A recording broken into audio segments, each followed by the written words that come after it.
Hello, Home Slices. It's Kira with Home Slice Adulting coming to you with my review for Iyanla Fix My Life, Season 8, Episode 5, entitled 99 Problems and My Mom is One. Thank you so much for clicking on this video. Don't forget to like, comment, share, and subscribe.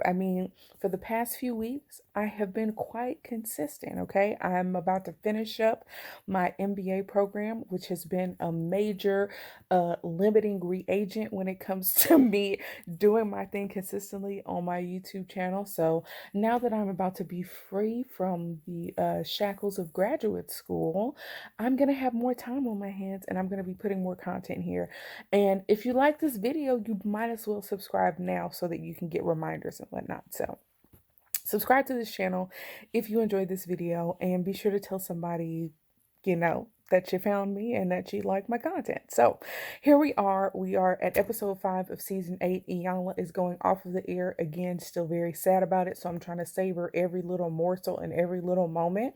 And we have a episode that actually felt good for once. A lot of times in these episodes we come away with some negative feelings about where people are headed and what directions they're going. But this particular episode was just a really feel good episode. So let's get into it. So apparently, this was filmed around the time coronavirus started, and we have a family of adults. We have Erica, who's 51. She is the wife who wrote into the show and who also happens to be the problem. We have Patrick, who is 49, and he is Erica's husband. We have Alexis, who's 26 years old, who is Erica and Patrick's daughter. And then we have Leilani, who is 32 years old, who is Erica's daughter and Patrick's stepdaughter. So we have a family of 4 who have been forced to live in a house together because of the coronavirus. So, yeah, this is a situation for a lot of people. And for this family, they wrote into the show because they were having problems all living together under one roof. Excuse me.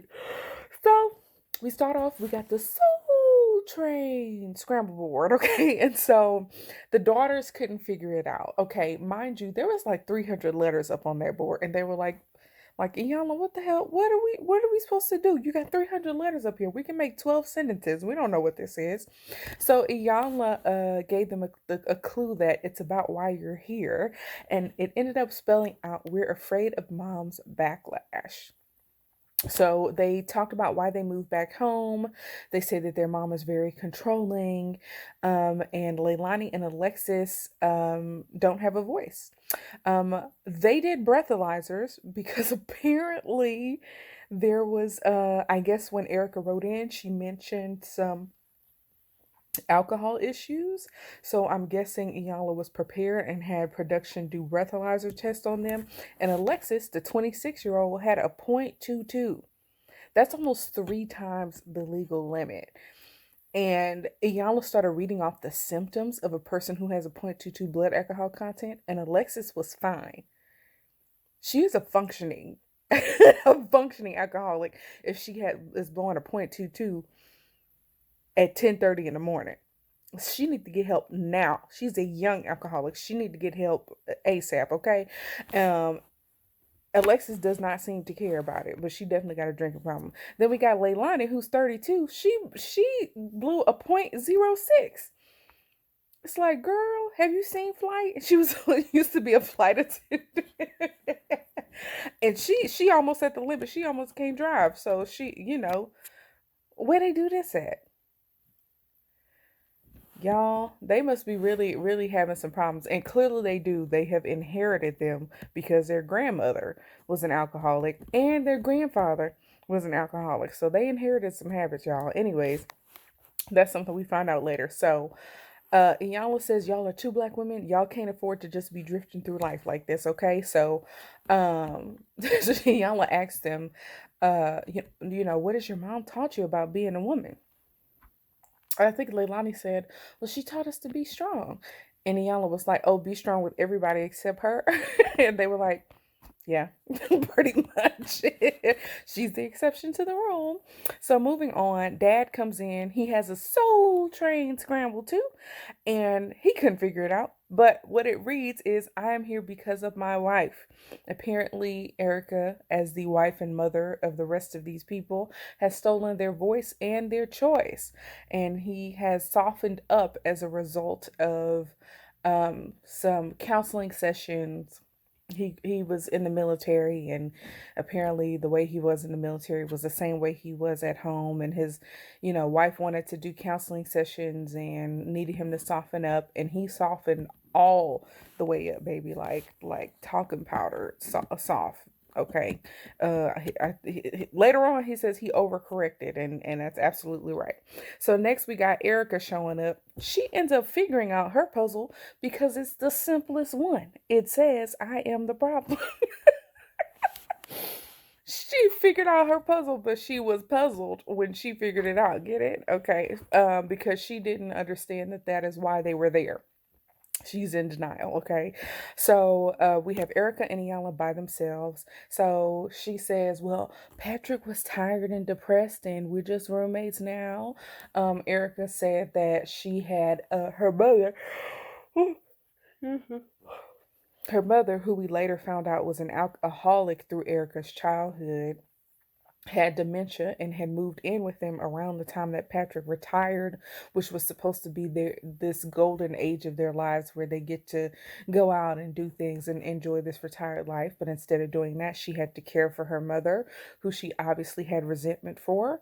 Her mother was critical of the things that she did around the house, critical of how she interacted with her children.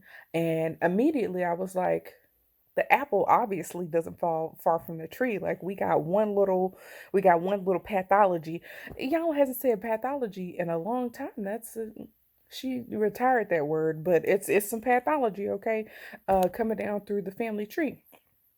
So she's in denial about her children not being able to tell her the truth. She acknowledges that Alexis and Patrick drink a lot. They seem to be the worst ones. The whole family drinks, but Alexis and Patrick, those two, you got to keep your eye on them. And Patrick has had drinking problems for a while. Not surprising if you're in the military. Just FYI, okay? Police officers, military have very high rates of alcoholism. Just saying, okay? Moving on.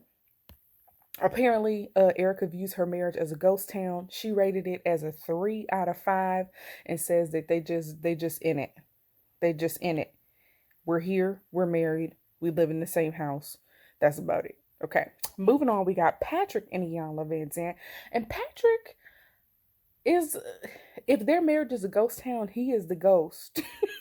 But he's the ghost that doesn't haunt people. Like, you just see him as an apparition, like go past the mirror or something, and he might spook you, but he's not gonna say nothing.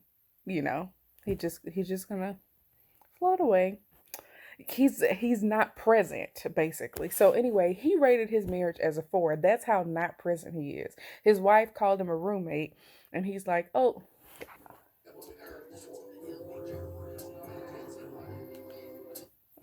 Sorry, y'all. My TV does this weird thing where if you pause it on the DVR for like 10 minutes, that it'll go back to the TV by itself. I hate that feature, but whatever. Anyways, so what was I saying? He rated his marriage as a 4. He is, the word isn't delusional. It's not the word that I want to use. Oblivious. There we go. He's oblivious to really what's going on as in his marriage. His wife is unhappy. His wife is not fulfilled, and he's just, yeah, I'm a 4. So he is checked out. Okay. He says he's not as happy as he could be, and I guess that's why he gave it a 4 instead of a 5. So they talk about these nuclear meltdowns, about these big blow-ups that he has with his wife, and he tries to avoid them by being meek and mild, and again overcorrecting for being too strict or aggressive in the past. He acknowledges that Alexis has a problem and nobody is talking to her about it. Nobody's talking about her wrecking her car or being passed out drunk. And it's like, hey, you're her dad. Like, when are you going to step in? And then we find out Patrick's father was an alcoholic, and that made certain behavior seem normal. So now they're repeating those patterns again, pathology. And then Iyanla does this thing. I don't know what, something clicked for Iyanla that didn't necessarily click for me. Like I kind of quite didn't understand it, and maybe I still only half understand it after watching the whole episode. But she takes him outside and she does this, I'm not going to impugn your dignity. And typically she says that when a man is becoming so overwhelmingly emotional that he risks losing his dignity on TV, or that he's being shown in this vulnerable light that is not seen as masculine. That's how I would put it. But it wasn't like that. He didn't break down crying. I think Iyanla saw a light bulb turn on for him that had been off for a while. His little light bulb was turned off so that he couldn't see the problems. So he's going around in bliss in the dark. And if you can't see the problems, they're not there. Iyanla turns the light switch on and he sees that there's crap everywhere. There's crap everywhere. It's in disarray. It's broken. It's damaged. And now he's realizing that he has allowed the situation to get to this point.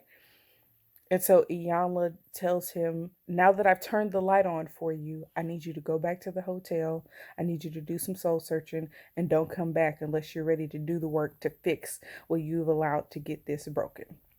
That's what I got from that. Y'all let me know if y'all have another reason for why she took him off to the side and told him to go back to the hotel. But moving on, we got Leilani and Iyanla. Leilani, there was a lot of talk about this heavenly flower. I do like that name. It's a beautiful name. But Leilani talks about being the black sheep of the family. One, because she is not Patrick's biological child, and she feels like if she wasn't there, it wouldn't matter. I'm gonna tell y'all something. I know how that feels, okay? My family, look, I don't have any whole siblings. And what I mean by that is that all six of my siblings are half siblings that I only share one parent with.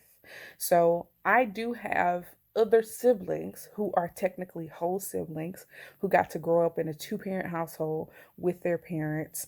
And there are moments where not belonging to one parent feels isolating. I don't feel that way anymore because I've grown out of it and I'm an adult. But when I was younger, I was quite jealous of that. So I get that feeling. Um, she says that she cries a lot, but it makes everyone uncomfortable. And she is what she calls a sensitive person. Um, we find out that Erica emotionally punishes her children and holds them hostage by withholding and withdrawing her attention, her love, her affection from her children when they do something that she doesn't agree with. So Iyanla makes it very clear that's emotional violence, and you're an adult and you don't have to take that. So next we have Erica and Iyanla again. When Erica walks into a room, she looks guilty. She looks like when your mom calls you from the other room and has that special tone in her voice, or she calls you by your full name, like with the middle name too. Erica walks into a room like, yes, like, did I do something? Like, y'all, I don't know if I was tripping, but excuse me, she looked guilty when she walked in the room. So, anyways, um, Iyanla tells her, you've set things up so that people don't tell you the truth. We found out Erica's mom was an alcoholic, and Erica, for whatever reason, doesn't feel like an emotional attachment to helping Alexis get through her alcohol addiction. It was weird. It was more centered around control and less centered around concern, I guess. But Iyanla asked her to do some homework and figure out some stuff that was on the board, and the stuff on the board was like manipulation and emasculation and all this other bad stuff that Erica has been accused of and is being illuminated for her. Erica was still very in denial about it, but let her do some soul searching. Maybe she to find some stuff out. So it's the next day, and Erica and Iyanla are sitting down again, and Iyanla is saying it feels like you haven't addressed some of your emotional issues, and so the issues you had with your mom turns into issues that you have with your daughters. And Erica acknowledges that, and she talks about feeling lonely in the marriage, and she realizes that she had such an unstable childhood. It was so much uncertainty, and being controlling is her way of creating a safe space for her and her family.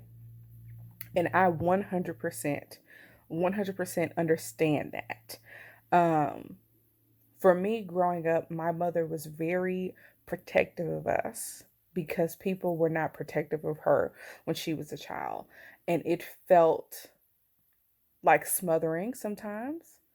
It felt like she didn't trust us sometimes. Um, it felt like she had to control things. Um, as a child, as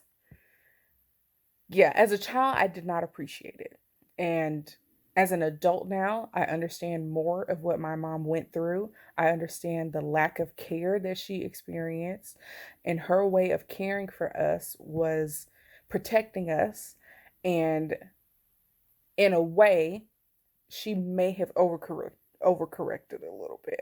But it's okay. It's today's actually Mother's Day, or it was 19 minutes ago.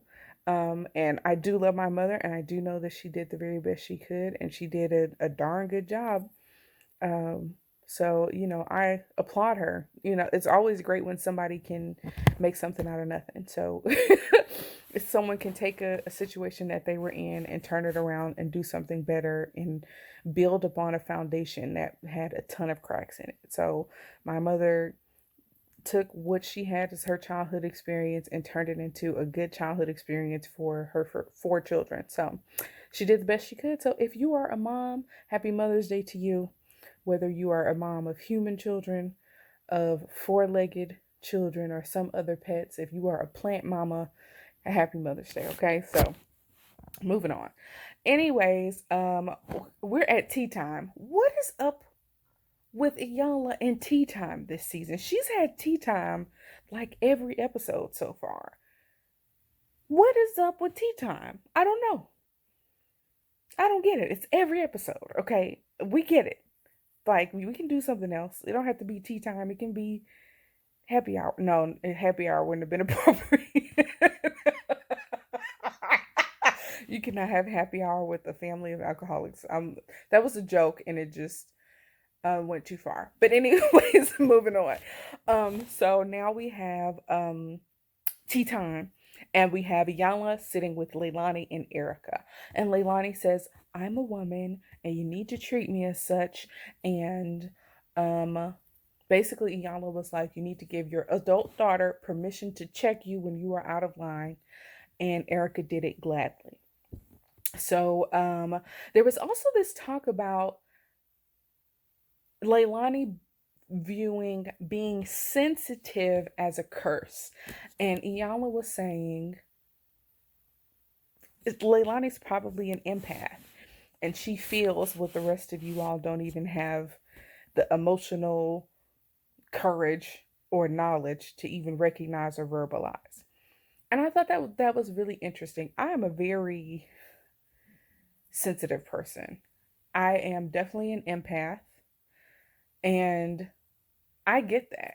I have a lot of emotions, and I think that's something that I inherited through my childhood. But um, I don't think I've ever viewed it as a weakness or a curse. I think it allows you to really connect with people and have a lot of sympathy. So in that way, it's a strength. I mean, for those of you who don't know what the strength finders is it strengths finder test is, it's called Clifton Strengths. It's a test that you take. It's kind of like a personality test a little bit, but it is a test that you take that shows you the type of strengths that you have. And I think there's like 34 or 35 different strengths listed. And after you take this test or whatever, it'll show you your strengths from like the greatest to the bottom, right? And so one of my top 5 strengths is empathy. So it actually is a strength and something that you can use to your advantage. So if you're one of those sensitive people like me, you need to figure out how to, do that thing. Also, Clifton Strengths is such a good system. It's better than personality tests because it personality tests waver a lot with how you're feeling that day, and I feel like Clifton Strengths doesn't do that as much. But the point is that Clifton Strengths tells you, instead of focusing on your weaknesses, figure out how to use your strengths to get around them. It's a great system. Y'all should check it out for real. So it'll help you in your career and everything. Moving on. Talking too much about Clifton Strengths is a very business school thing to do. But moving on. One of the things that I thought was very sweet in the episode is that Erica told her that she was proud of her daughter and that her daughter was so brave and was doing things that were risky. And I was like, I feel like Leilani's me. Like, I identified a lot with Leilani. So moving on, we have Alexis joining Erica, Leilani, and Iyanla for tea time. And Erica starts to talk about how she was a control freak and how she has a snag. She hits a snag because she starts off by being in denial about being emotionally withholding or emotionally violent whenever they do something that she doesn't like. Um, but she does say that she, was a control freak because of how she grew up with a lot of uncertainty or whatever. So, Iyanla said something like, everybody can have their own feelings. We don't have to take on the feelings of everybody else, which I thought was good advice. Leilani did not have a plan to get out of the house, so I think she got a little wake up call when Iyanla was like, "When you moving out?" But then Alexis drops a bomb that her new boo is trying to pick her up from the airport and carry her over the threshold into a new house together. So she trying to cohabitate, or shack up, as we call it. As soon as she get off the plane that Iyanla paid for, or bought the plane ticket for, and she starts to tell the story about how she's only been with this guy for 3 months and that she met him pre-corona, but most of their relationship has probably been through corona. And y'all, look, my face and Erica's face were basically the same. We were miming each other, okay? You ever do the mirror exercise with somebody to try to mime their movements or their facial expression or whatever? Me and Erica was on that mime, that mime energy, um, because it sounded like a dumb idea, really. And I feel like Iyanla is on a maturity plane that I will never reach because Iyanla is like the best actress in the whole world, or she was really teaching she was really teaching Erica a lesson about how to interact with your kids when they tell you, your adult children, when they tell you something, they're going to do a stupid idea. Okay, that they have a stupid idea and that they are putting a plan in place to achieve this stupid accomplishment. You play stupid games, you win stupid prizes. Okay, so so here's the deal. Alexis starts to explain this bad idea, and Iyanla was like, "Oh, that's so exciting! I mean, a new relationship, right, is typically exciting, right? Iyanla has some sort of level of enthusiasm. Again, I don't know if she is modeling this behavior, but Iyanla said something that I was like, you know what? What, Iyanla, you right.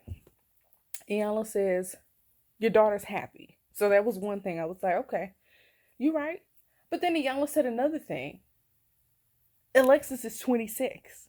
So as an adult, she has the right, probably even the obligation to make stupid mistakes. Now, 26 is when you're like getting a little up there in adulthood. So the mistakes should not be so egregious. But when I think about the number of people that I see on paternity court who are in their 30s and 40s who move this quickly into relationships and do stupid stuff, Alexis is doing all right in the relationship department, okay?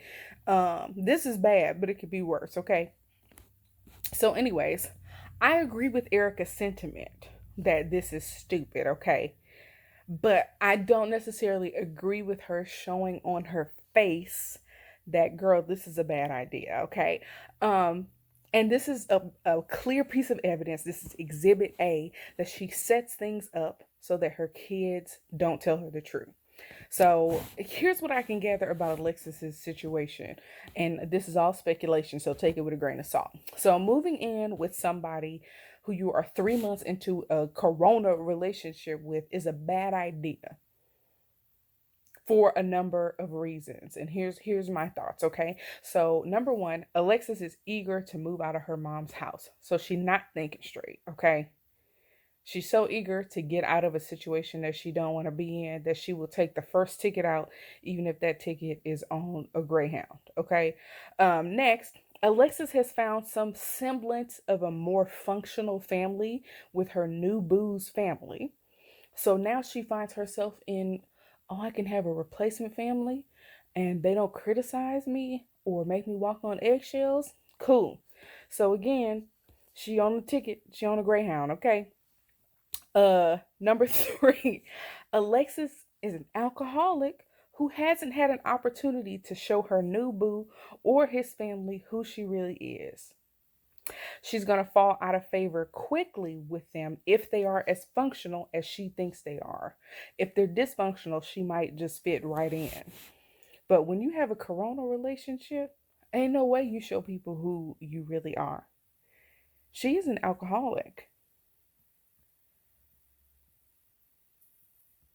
I hope that's not what she bonded over her boo with, and they're both alcoholics. But girl, you can't be getting in a new relationship and you got that big problem looming over your head. Okay, girl. Okay.